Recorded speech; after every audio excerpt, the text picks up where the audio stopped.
பொண்டாட்டியா ப்ரொமோட் ஆன உடனே ஏதோ ஹாஸ்டல் வார்டன் மாதிரி ஆயிடுறாங்கடா. ரூல்ஸ் எல்லாம் போட்டு சாவடிக்கிறாங்கடா.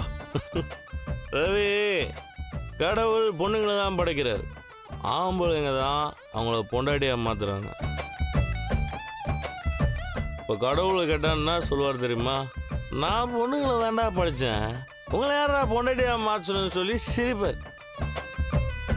கரெக்டா? ஏதோ நல்ல சரக்கு அடிச்சிருக்கேன்னு நினைக்கிறேன். இன்னைக்கு தான் கரெக்டா பேசுறேன். பொண்ணுங்களை நம்ம பொண்டாட்டின்னு ப்ரொமோட் பண்ணும்போது தான் நமக்கு இந்த மாதிரி பிரச்சனையே. இரு,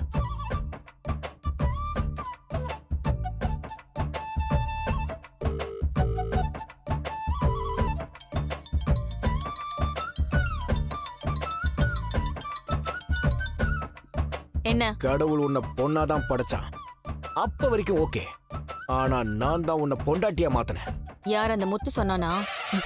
அதுக்குள்ள கண்டுபிடிச்சிட்டா? உனக்கு எப்படி தெரியும்?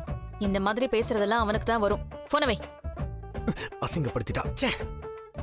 டேய் ரவி, இப்போ என்ன நடந்துன்னு சொல்லிட்டா, நான் சொன்ன தத்துவத்தை இவன் சொன்னா சொல்லி பேர் நினைச்சிருக்கான். பார்லர் அவனை மொக்க பண்ணி விட்டுருச்சு.